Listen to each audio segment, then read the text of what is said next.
Hey, Francesco Davila here again for another episode of You Bought Your Radical, Now What Do You Do With It?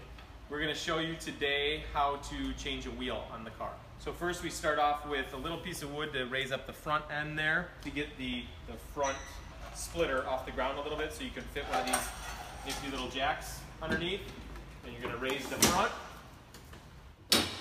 Then we're going to come over here and pull off the safety pin. And now we're going to remove the front wheel. And you need to do that with either an electric impact or a pneumatic impact.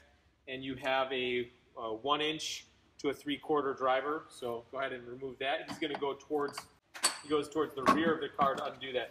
And I don't know if you noticed, but the way Jordan took that off was he put his hands in the spokes like that and removed it straight off.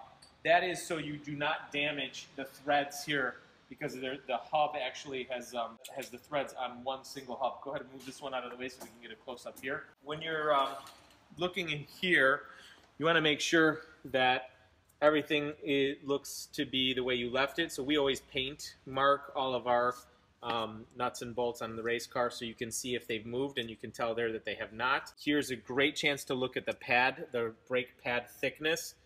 These brake pads actually have to be changed, so this is a good time to make a note of that. You always take a look at our suspension parts right here, just a quick look just to make sure that you can, you already have the wheel off and you can find out if anything else is going wrong. And I always take my hand and go around the thread, just that way we can tell and make sure that there's no burrs or anything caught on the threads. This is also a great time to torque these guide bolts, and they torque at 50 foot-pounds. So we just put that in and you block it and it will torque. Okay, these are all set. The next thing we're going to do is take and put some anti-seize on these threads here. You should put some anti-seize on. That just will ensure that it's not going to lock up and rust and corrode. So you look here, and at the bottom of the radical, there is a pin there. That's where you're going to put your jack, and you're going to lift it up from there. Okay, now we're done with that. We can put the wheel back on. And again, this is something you want to be really careful for. When he puts the wheel back on, he's going to slide it over the hub. And when he goes to put this on, biggest mistake people make is they put this gun on right away. You notice he's putting it on with his hand first, then he's going to actually tighten it down. And he goes on the red ones, again, towards the front of the car is tightening.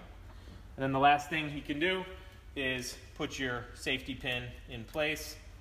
And now this one's ready. We're going to bring that car down. As you can see on the Radical, the lug nuts are color-coded red and blue. Red is the left side of the car and blue is the right. So it says specifically on there, go this direction to undo. So on the car, undoing would always be towards the rear of the car, and tightening would always be towards the front. So that's why these are on the left and these are on the right. That way you can never make a mistake. So this is your torque stick that we use for the Radicals. It's pretty heavy duty, and this will go, what you need the Radicals to be at is 260 foot-pounds. So this obviously goes up to about 600. You need something this heavy duty just so you can go past 260. You don't want to get a torque stick that you can only do 300 with, because that's going to be right near your limit. So we're going to use this to torque down the wheels. Again, it's going to go towards the front of the car to tighten it. So you get it down there. It's already preset just now to 260. I have somebody in the car holding the brake, so that will help out. If you don't have a partner to do that, a wood block or something will help you. But just get it on, torque it, and then replace your pin. So we're done changing our wheels. Some things that you need to remember for next time and for every time you change the wheels on a Radical. We always want to use anti-seize on the threads. We always want to check the torque setting on our torque sticks. Always want to replace our safety pins. Want to make sure to check your tire pressures again before you go out. And always have a partner there for you to check your work and make sure that you remember what you're doing and brake when you need braking, and also just being there for another set of hands or another set of eyes. Okay. So that concludes this episode of we bought our Radical, and now what do we do? And make sure to subscribe to our channel so you can see some more interesting information and some helpful tips on owning a Radical sports racer. Thanks.